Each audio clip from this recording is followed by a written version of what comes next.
Sometimes I get really overwhelmed.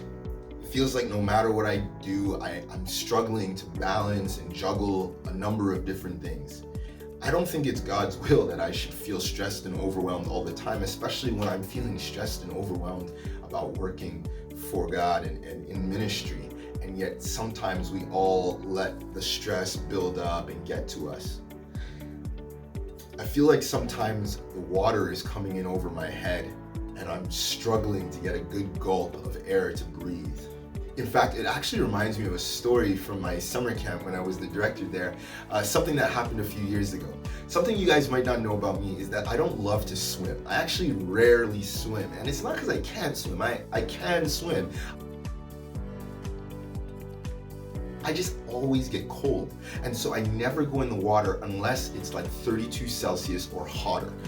Something you'll never hear me say is it's too hot. Why? Because I'm always fine. I'm always good with the temperature. I'm more likely to be cold than I am to be too hot. Anyways, the kids never really saw me in the lake, and so one day I decided I was gonna blow their minds. I was just gonna jump in the lake and I was gonna play with them. So I jumped in, and just like I planned, the kids were amused, they were entertained. So I'm in there, we're splashing each other, throwing water at each other, and it's hilarious, and they're having a blast. Then a kid jumps on top of me, and I grab him and I throw him, okay? And he's like, ah, he's like getting thrown, he's laughing and stuff. And another kid jumps on me and I throw them, and I'm in the water now, and I'm throwing kids, and it's hilarious, and it's fun, and I'm having a blast. Then all of a sudden they start just kind of getting on top of me, one after another. Some of them are on my arms, some of them are holding me from behind, around my neck with their arms, and I'm starting to sink. I think they thought I was the Hulk or something and that this wouldn't be such a big issue, but they were very, very wrong. And so I started to sink. As I started to sink, I started to panic. Because it's not like I took a big breath of air. I wasn't expecting this. This was completely unexpected. And so I don't want to freak out. I don't want to, get scared and stuff like that. And most of all, I don't want to hurt them because there's still little kids holding on to me. So I'm not sure what to do.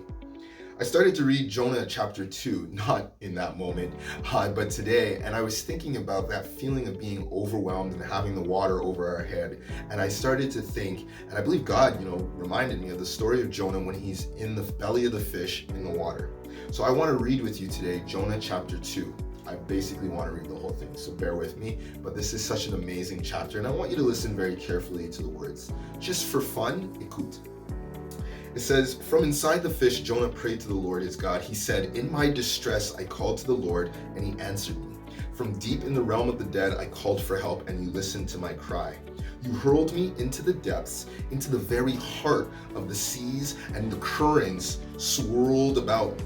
All your waves and breakers swept over me. I said, I have been banished from your sight, yet I will look again towards your holy temple.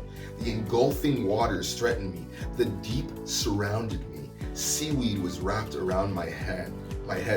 To the roots of the mountains I sank down. To the earth beneath barred me in forever. But you, Lord my God, brought my life up from the pit.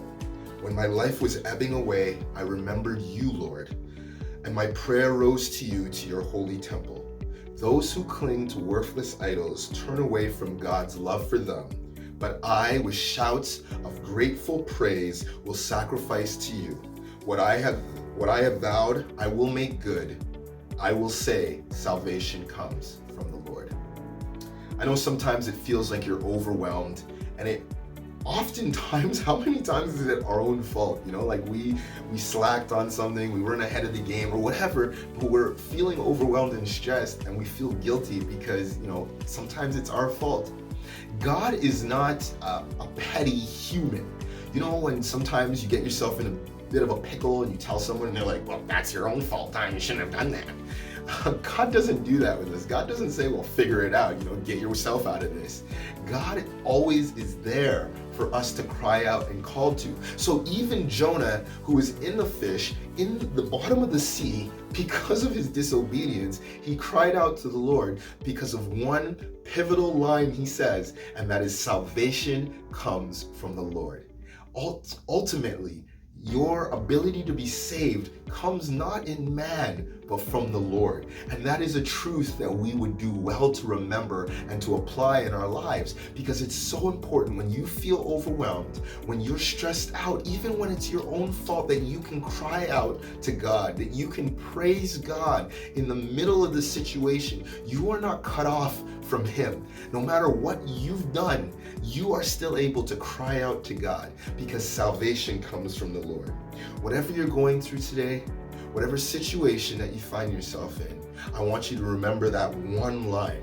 All right. I also want to challenge you to read this prayer in Jonah chapter 2. Maybe you've listened to this whole thing and so you've gone through it, but I want to challenge you to read it through in your own version, your own preferred version, because I want you to get something from this amazing prayer. It's so vulnerable and open and heartfelt, but what it is full of is gratitude and appreciation and recognition that salvation does indeed come from the Lord.